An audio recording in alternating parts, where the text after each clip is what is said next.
What's up, y'all? MC Shakie, mcshakielive here. Nails back. Feeling myself with my nails being back. Y'all have no idea. So, a few church announcements. Could you please subscribe? What's up? Why are you coming to look and not subscribing? Girl, we need to get that clear. You have to subscribe. Listen, we're going to be doing a lot here. I want y'all to be on board from the beginning, so make sure you subscribe. And if you are subscribed, I thank you so much. I love you so much. But the next thing is, why you not on the email list? The email list. Why you not on the email list? Girl, why you not on the email list? Get on the email list. It goes down. Last church announcement. Girl, listen. Hit that like button. Listen. Have sex with the like button. Finger the like button. Pretend the like button is a big 10-inch yag and you like really on me. Do that for me. The next thing and last thing I want y'all to share. Sharing is caring. We gotta grow. We need to grow. We growing, and we can only grow by you doing something that really is free. Share. Oh no, I got one more church announcement because they got something else that the YouTube is doing right now. It's called the hype button. Okay, unfortunately, I don't know how to tell y'all to do it because I don't really understand it. But y'all have been telling me this is very important. I listen to y'all feedback. And so I'm asking y'all to hype the video if you know how to do it. If you don't know how to do it, I don't know how to do it either, but we'll figure it out together. If somebody do know how to do it, just tell me. And so I could tell y'all or whatever. But if you can hype this video or any video that you see on my channel because it helps. You feel me? I've been asking about it, but I really don't understand the whole what it does. But I understand it helps. And once y'all say, once y'all say, I know that's what it is. All right. Church announcements over. That's it. Let's get into the meat on it. We are talking about today, right now. I'm going to tell y'all a brief, quick prison story about my second time in prison. So this is not going to be considered the Prison Story Saga or the beginning of that, but I did tell this story to someone on a different app. And it's not fair that y'all, my faithful YouTubers, didn't get to hear it. And I definitely want to do that. I'm very fair with y'all because y'all have been very fair with me and y'all show me so much love over here on this platform. So on another platform, I was talking about it. But on this platform, I owe y'all that. So I'm definitely going to get that to y'all. I'll tell you basically the story that I told him. So if you was on that other platform and y'all did hear the story, boom. But if not, this is for you. Girl, I'm feeling my nails. I am so feeling my nails. I'm sorry. I'm feeling them. I'm feeling myself with my nails. I'm feeling them. I'm feeling them. They're press-ons, but they're cute. I live on them. Girl. All right. So we're talking about something in prison, but I did something different in prison than I did the last time I was in prison. In case you didn't know, I've been to prison twice. I've been in federal prison twice. I've been in state prison once, but I've been in federal prison twice. The first time I was in prison was a state, then I got transferred to the feds, so I consider that one big. But technically, I've been in every level of state prison and every level of federal prison. Now, in this time in federal prison, though, I did something different than I did the last time I was in federal prison, and that's join a prison gang. Yes, I am a full-fledged member of a prison gang called the GBGs. GBG stands for Gay Boy Gangster. Now, this is a prison gang. It's a real prison gang. You can Google it. You can look it up. You can do whatever you want with it. I'm a GBG. Yep. I'm a gang member. Me, MC Shakie, gang member, GBG. And I'm a ranking member. All right. And so I'm going to tell you real quick how I became a member of the GBGs. All right. And I'm also tell you about the other prison gang for gays. So the GBGs is a gang for gays in prison. Now, when I left prison in 2017, I had heard of it. But that was basically up north and a very West Coast thing to have the gangs, especially the prison gangs, in that aspect, especially when you're talking about the prison gangs in prison, right? It wasn't, and I had only been really locked up down south. I only went to, at that time, Mariana, which is in Florida, Oakdale, and Pollock, and that was really the only places I had went. All those in places in Louisiana and Florida. All right, well, this time I went into Oakdale, Beaumont, and Memphis FCI. And so being in Texas for sure, being in Memphis for sure, and the gang stuff had started to seep down into the prisons of Louisiana. So the gangs were kind of replacing what's the cars in a sense. They still had the same cars, the Louisiana car, the different cars based on where you're from. They still had like the gay cars, so to speak, for the LGBTQs or the Muslim cars for the Muslims and things like that. They had all that still. but they also now have gangs within every little sect. And so the gangs, as I was introduced to it in that aspect, was the GBGs. All right, there's another gang that's also kind of taking over the prison for the gays called the YPs, aka the Young Punks. Not something I'm making up. I wish I was, but this is actually fact. If you talk to anybody that's in the federal system right now, they'll tell you the GBGs are a real thing, and so are the YPs, and they are they don't get along. All right, so this story takes. I had to set all that up to kind of get you to the story. All right.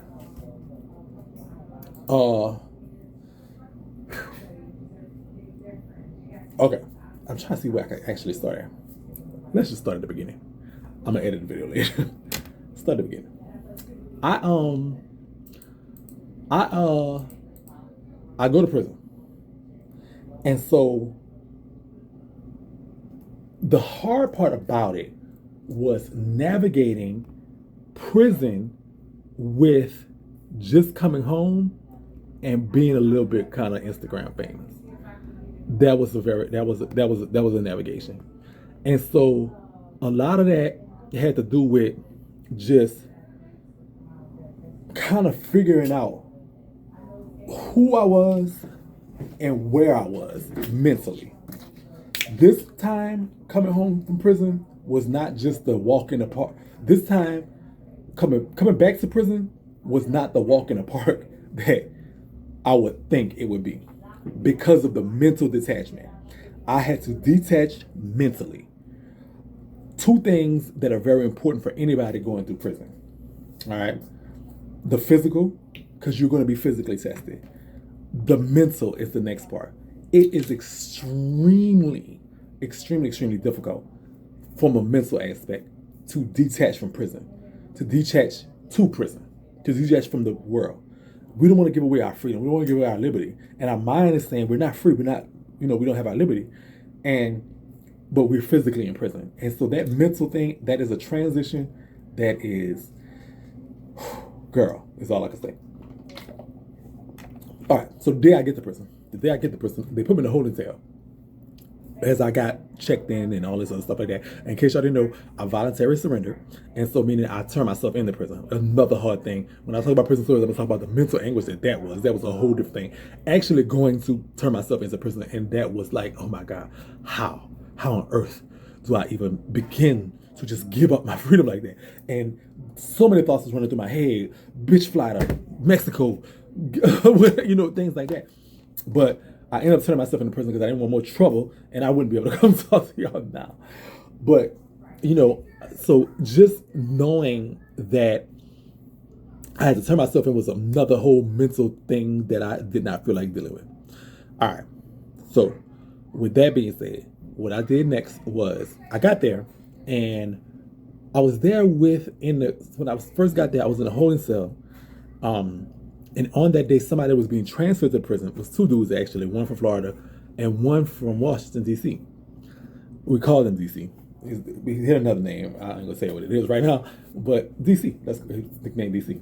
And so we was just talking. I was like, yeah, because I had been here. I had been to Oakdale before, and a couple people, the officers was like, Shakie, you back? Blah blah blah. And all this. I'm like, oh my God, this is so embarrassing. But they started asking me about how the compound is. I was like, well, I haven't been here 5 years and 2 months, so I don't know what it is now, but this is how it used to be. But anyway, just talking to him, and the dude, DC, was just kept kind of giving me that eye. I'm like, oh, child, he go. I can tell off the, listen, I'm shaky. I've been doing this a very long time. This trade go. But he was cute. He had a little old Usher look, like how, how Usher used to look, kind of just had that little slim sexiness with the little cute face. That's him. The funny part is too, that's just weird, is he could really sing. He really had a voice. He could sing. Now I know this because as they put us during that time when I first went to prison, Oakdale was still in the COVID restriction, and so they put you in. They had a one unit that was just completely for people on COVID lockdown, and so I basically went on lockdown for whatever time, 2 weeks or something, that they had you on lockdown for COVID to make sure you didn't have COVID and wasn't bringing it to the compound, because Oakdale was basically ground zero for the Federal Bureau of Prisons for the COVID epidemic. All right, next part. So the reason I thought that he was saying is because how the cells are connected, we share air vents that's on top of the toilets and stuff. And so he used to be in the vent singing to me all night, and I live for it. And I started liking on him, and we started like writing each other letters, and it became a cute little thing. All right, so with that being said, oh girl, one of my nails just popped off. I hate this so much, girl. That's the only thing I hate about press-ons. They pop off so much, girl. And then they say I gotta get a glue and a curing lamp, girl. I don't even know what none of that is. I'm like, my nails think I know disease. Why I need a curing lamp? Anyway, so DC and me. So he was like, "You gonna be my girl when we go to the compound?" So I'm like, "Okay, that's cool, but this is what it is gonna be. This is who I am. Blah blah blah. Whatever. He fine." So I'm like, "All right, cool. He fine and cute. Good. He can sing. As long as you sing to me, we're good." So we go to the compound after our COVID lockdown. Because we got out the same day because we got there the same day. We come out of lockdown for COVID on the same day. We go into this unit. I see a couple of girls that was actually there, like standing there. They were still there, but now it's a different thing. There's literally there. They got there a whole new crew and cast of punks and everything. All right, this is my first time ever hearing the phrase of YP. First time in life, and also first time really me seeing that there is a hierarchy to the GBGs. They're here too. I'm like, oh wow, this is some different stuff. Me not want to be a part of none of this.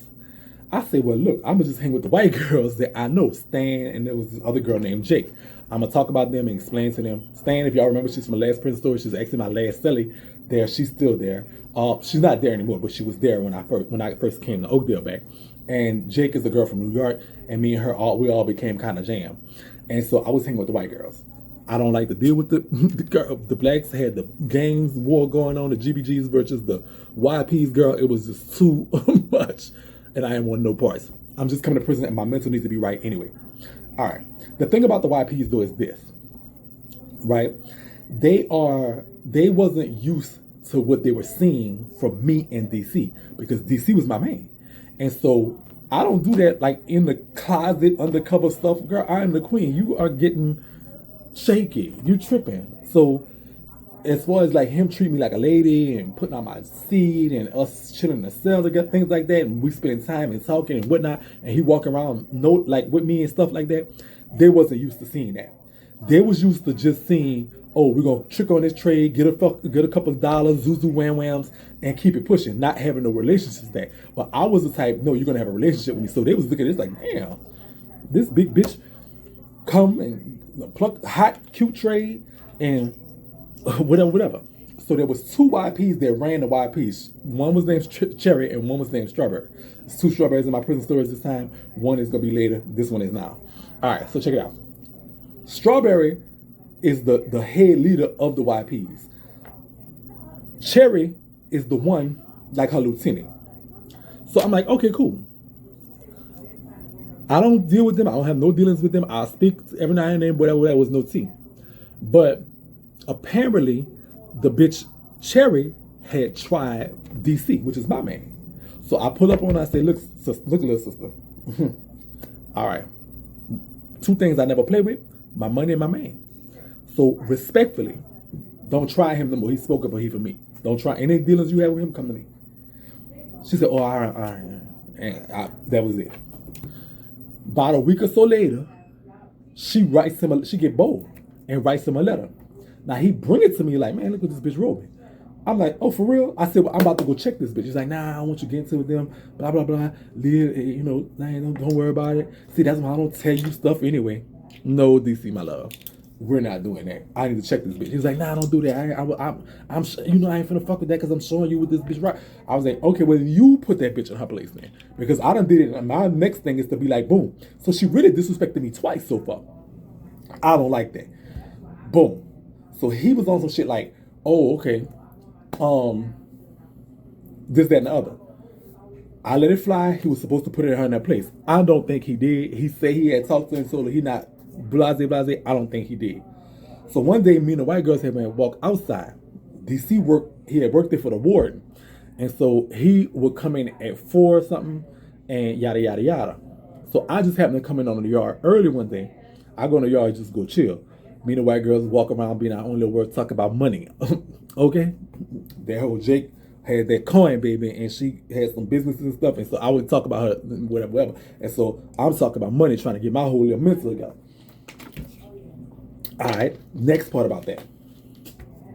I come in the yard early, so he had come in from work, and I'll go in upstairs, and I see all his shower students. I see he in a shower. And something just tell me, let me go peek back there. The shower's in the back of the unit. It got some at the top, some at the bottom. He always goes at the top because our cells was at the top. But the whole cherry stayed at the bottom. So as I'm walking back there, just to kind of just check on, oh, hey, babe, you need something, be my wifely duties, I see her coming out of the shower. Now, okay, let me preface this because Cherry is not a real female. Cherry is a punk. Okay, somebody in the other place was like, oh wait, you hit a woman? No, Cherry is a punk. There's no women in federal prison. It's all men. So, all right, understand that. I'm saying girl because she was a feminine punk. Anyway, she's a YP, a white punk. Boom, I see her coming out there. I look. I'm like, bitch. So she go back downstairs. Like, why are you even up here taking a shower? And I walk back there and he back there. I'm like, man, what the fuck is that? I ain't doing nothing. I know you're thinking something. You crazy. You do no, fuck all that. Fuck all that. Because I done told this bitch 3 times. I done told you, first of all, and then I done told this bitch, stop playing with me. So I walk downstairs and I go into the mop closet. One thing I learned from prison, and this is the thing that's always going to be in me in prison, girl, you got to make an example one time. Once you make that one example, they're going to think twice about playing with you. I'm not finna have my jokes be having nobody thinking they can play with me. I don't want the YPs thinking they can play with me. I don't want the GBGs thinking they can play with me. I don't want none of these punks thinking they can play with me. I want none of these niggas thinking they can play with me. No, ma'am. And so what I do is I go get the mop ringer. She had walked out of her cell. She was playing with her towel, like drying her hair and stuff. I took that bitch and swung it at her. She ducked the first time, but when I come back with it, bop, hit her dead in the head. She bleeding, leaking everywhere. I threw the mop ringer and then started bopping at her. Bop, bop, bop. So the trade from Louisiana come give me like, Shakie, no, you won't get chopped, boom, and push me in the cell. And they drag her back in the cell. Yes, I mop ringed the fuck out there. First of all, you're not finna play with me. So you disrespecting me too many times. I don't play that. It is what it is. You could have found another shower to go and say, if you see him in the shower, go somewhere else, bitch. I don't know what to say. If you're doing something with him but not doing something with him, bitch, I'm gonna take you doing something with him. So I bopped over with the mic ringer and I beat the husband senseless. Alright. Now, the niggas telling me like, damn, Shakie, because she's a gang member. She's in the YPs. And so now I have issues with the gang, the YPs. So the head of the car, the head of the YPs, which is Strawberry, at the time she on something like, yeah, we gotta see about that. So my trade and them, everybody nervous for me. So I end up, shout out to the sipper that sent me the money this time. I don't know if she want me to be told, but I had hit her up like, girl, I need a couple dollars because I gotta buy me a knife. It is what it is. She sent the cash app, I bought a knife. So I had a knife on me at all times. So the rep for the GBGs said, listen, Carla won't holler at you. Now, Carla is the head of the GBGs on that compound, and from what I understand, the head of GBGs in the whole Louisiana. And also, too, the things I had heard about her on the compound, she was that girl that ran pretty much everything, ran the whole compound. So she's head of the biggest gay gang on the compound, right? She's the number one in the whole state of Louisiana. So she sent word to tell me to come on outside because she want meet me, and talk to me. I'm like, I don't want to go because to go outside, you got to pass a metal detector. And I couldn't bring my knife out there. And if you've been on this compound a while, you probably have a knife out there already. I don't. So I don't want to go. And all this gang stuff is because I'm really feeling afraid. I only hang with the white girls and they're scary. So the only thing I can ever do, I gotta whatever. But the rep was like, listen, I don't think it's that, but go out there because you'd rather go out there than not go out there. You feel me? So anyway, I'm like, oh man. So I go out there to the yard and meet the girl Carla. Now, she a girl, but she got a beard, so she even give you a little bit masculine. But the bitch, you can tell the bitch had been locked up for a while. I think she at that time had did like 10 years flat. So she had worked her way down to the low security. But it was literally like I was seeing her stand up and like she had the punks around her at the gazebo when I went at the table when I went out there. And she was on some other stuff, some other stuff. You heard me? Okay, y'all don't know what just happened, but I took a nasty old commercial break. I had to go get some nails, whatever. Damn, Sandy told me to do something. All right, so one nail came off, then these two came off first, then that one came off. And so it's like, oh God, it was one, then the other, but all right, so I took a commercial break. Back to the regularly scheduled program. I forgot how to live with nails. It's been so long since I've had nails, like 5 years. And I'm not used to press-ons. I only had press-ons one other time. And so, do not know what this is, but we're finna see right now. And I got some handy super glue in case this stuff doesn't work. Okay, let me go get a nail file real quick, and I'm coming right back, okay? And with the magic internet, bye, we're back. Okay, so editing, CapCut, okay? So, basically, Carla calls me on the yard. When I go out there, she's sitting like Don, whoever, doing him, whatever. Like it was really like, say about 4 punks, 1, 2, 3, 4, about 4 or 5 punks standing around so nobody could talk to her. Like she really gave like, I'm really running the yard. No tea, no shade. I ain't, okay. That's what you, all right. Had a nail emergency. Had all kind of stuff. My bad, y'all. 2 nails come off. I finally kind of figured out the formula a little bit. I hope it's the one that works, but we're going to see in a moment if this is actually the program. So anyway, she's sitting at a table like she's the Don, and all just standing around letting nobody talk to her. I'm like, oh my God, this is really like this is some different type of stuff. This is a game for real. And I guess in her mind, she looking like what you thought it was for play. But she had a very serious look on her face. And so she was like, Shakie, I hear the problems you're having with the YPs. Whatever. I said, I really ain't have no problem, but I just had to, straighten one out, or whatever the case may be. And so we get to talk about that, and she's asking me what happened. I told her my side. I said, I felt disrespected. And one thing I don't play about is my respect. And so she said, I like a girl that do that. So look, you don't got to worry about it. I'm going to make sure the issue dead. I was like, thank you, but I can handle my own business. And she was like, I like a girl that could do that too. But she was like, this is different stuff when you talk about these young punks. They really don't have no type of structure. They really on some different type of things. So I'm a make sure that the issue dead. But she was like on some stuff, I said, well, I don't want to feel like I owe nobody nothing. And she was like, I don't offer my help to just anybody, but you won't owe me nothing. But I feel like I respect you, blah, blah, blah. Your name carry weight too. I'm like, I appreciate that. But, so that's what we got at. And that was cool. That was cool for what it was work and yada, yada, yada. But by her telling me I had her respect, the other GBGs that was on the compound, they never messed with me for real. They really was on some stuff like they only hang with them. But they started talking to me and stuff like that. I hadn't really talked to her again. But the other GBGs, like the one in my unit, and I'm going to talk about that when I talk about prison stories. When them ones and stuff, they started talking to me and blah, blah, speaking to me and stuff. And so I'm talking to them and stuff, like I'm being cool with them. And so one of them approached me one time and was like, man, you need to be a GBG. I'm like, child, what? I'm from Louisiana. We don't do no daggone gangs. What the fuck? And so she was like, nah, Carla been talking about you like blah, blah, blah. You hang with us already and, you good. We got you. You pretty much affiliated already. You might as well be a GBG. I'm like, nah. I came in prison alone. Whatever. Honestly, I will say this, though. The bitch was a woman of her word. That sit with the young punks, it wasn't nothing. It wasn't nothing no more. Like, I never, the bitch cherry, and the bitch strawberry, they'll be looking at me, but they never told me nothing. Not one thing after that. Never told me not one thing after that. Not right then and there, but, and if I hit a bitch if a bitch hit me with a mouth ringer, we could be fighting every time I see her for the rest of my life. But, and I expected that. I expected it, and if it would have came, it would have came. If it didn't, it didn't. Whatever. So, one day, I was outside hanging with the other GBGs, and Carla pulled up on me and was like, come walk with me. And so this is when she basically more or less put it out there like, listen, you affiliated with us. Like, you can't say you're not. And so we looking at it like, you need to really kind of like tag in. I'm like, what? And so she like, you got to tag in. I'm like, okay, whatever that means. And so she basically printed out, listen,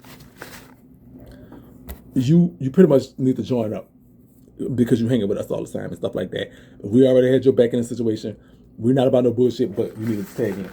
So then so I'm like, okay, so what does that, like, break down to me what it means to be in a prison gang? Because the whole time of my first bid, I was in cars, but I never was in no gang. Then she had a long conversation with me about GBG, where it come from, what it mean, a lot of different stuff. Now, a lot of different GBG sects might act a little bit differently, but there's some things we creed about. We creed about no telling, no ratting, no snitching. That's off the muscle. Like, so the process I would have to go through to be a GBG, number one, I had to be vetted thoroughly, meaning looking at all my paperwork. Now, obviously, I never ratted on nobody. Motherfuckers ratted on me. But at the end of the day, they vetted my paperwork as if I had just walked into the joint, baby. They looked at everything, like they went back. This all had to be vetted, number one. Number two, so no snitching thing. The next thing about GBG is we don't like child molesters. Now, a couple of white girls I hang with was sex offenders. And so I couldn't really hang with them, like talk about them more. Now, that's the next part about it. And so there's a couple of other creeds, and I'm gonna get into it in more depth when I do prison stories all together. But right now, I'm just kind of giving y'all the bare bones because I kind of get talked about this somewhere else. So she laid out the law, what it is, what it was, and whatever. And honestly speaking, like, I felt like for some reason, if this was accurate, this might be something I won't be interested in. But I was still a little trepidatious about it. I did not want to join. Because there's also an initiation process, and I wasn't excited about it. I'm not gonna say what it is right here on this video, but like I said, when I do prison stories, I'm gonna go into more detail about what was the initiation process for me and what that was like. So I was not excited about that. And so with all that being said, this is the thing though. There was so much tension between the YPs and the GBGs, and all the black girls was on one side or the other. And so I wasn't a YP. I'm not a young punk. And so no shade, it's kind of like I almost felt like I had to. In so many words, Carla was like, you kind of got to pick a side. You kind of independent. You hang with us, but you got to, like, if you could be vetted, join, like on some shit. Basically, go do something. Like, get off the yard, stop. Like, you know what I'm saying? And so I felt like, even though she didn't say that directly, I felt the implications of, like, you need to pick a fucking side, join, or whatever you need to do, and stop fucking around. And so I thought that even though it was not something I was interested in, because I'm a nerd, I want to learn this stuff, but I don't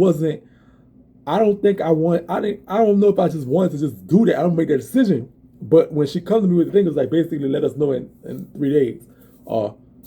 You heard me. So then learning what star we fall on, it was so much. Then I had to go through a process of learning too, like a boot camp, so to speak. So learning what star we fall under, like, there's so much stuff to this. It's so many layers to this. And like, all right, but I decided to give up my answer, which was affirmative to become a part of the GBG. I understood it was for life. I went through the vetting process, passed it. Went through the initiation process, did it. Then went through the learning process and working my way up and doing, like, there's some pluses, there's some minuses. On the plus side, they didn't fuck with me. Nobody. Like, that GBG meant something to a lot of people. Like, believe it or not, they are a very validated prison gang, and they hold some yards. Period. That's one. The next thing that is kind of like in that scope that I was able to kind of deal with was that I had a lot of opportunities wherever I wanted to work on like, we was connected. The networking, how prison gangs network is unmatched, even in the real world networking. Like, we had a girl working laundry, a girl working kitchen, a girl working wherever we wanted to go in the compound, and whatever I needed, I go holler at the GBG rep there, boom, I'm getting it. So maneuvering on that compound became a whole lot easier. I'm GBG. I could, boy, no shade. I literally got a job in the kitchen, and for real, for probably about 11 minutes, I was wiping tables.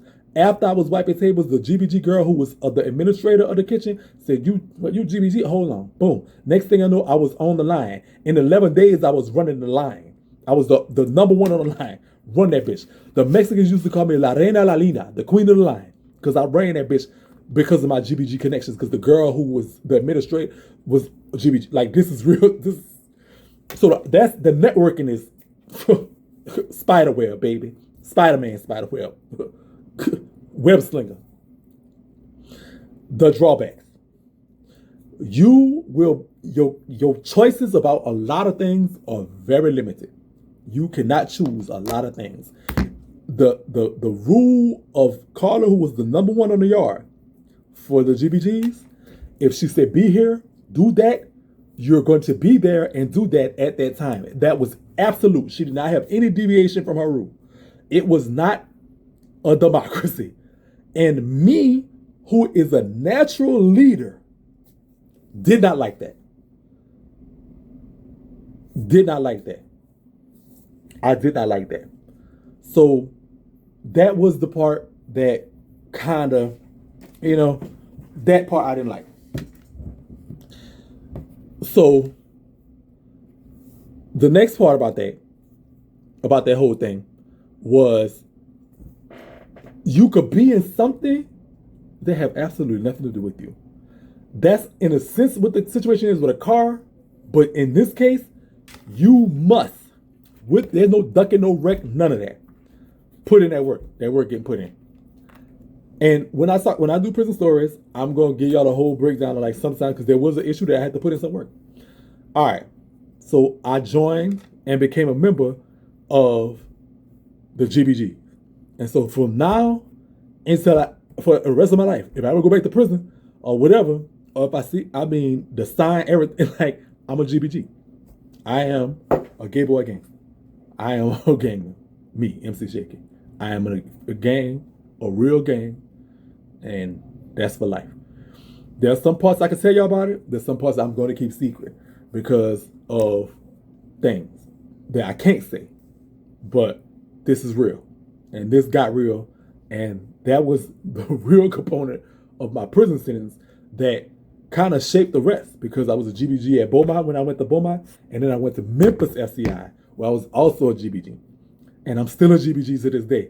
Now, while I'm in New Orleans, there is not so much. The only other GBGs that I know that are out, that I've talked to since I've been out, are in Shreveport. I don't know, to my knowledge, I'm the only GBG in New Orleans that I've been told about from my number one and checking it, like, getting on count and stuff. I'm the only one. But hey, I don't think that's gonna last long how the gang is spreading. So with that being said, that's the end of this. So I guess this is a Prison Story preview. But yeah, you're talking to a full-fledged gang member and a ranking gang member, for real. Like I got Zishin on some stuff. So and it's a gay gang, a gay prison gang, GBG, a real thing. Google it. All right. So with that, Prison Story is coming. I promise y'all. I just got my nails back. I'm feeling it. I wanted to come give y'all a little video and stuff because I just am feeling myself. But I love y'all so much, and I miss y'all so much, and I will catch y'all on the next one. Don't forget to like, subscribe, and share. Love you.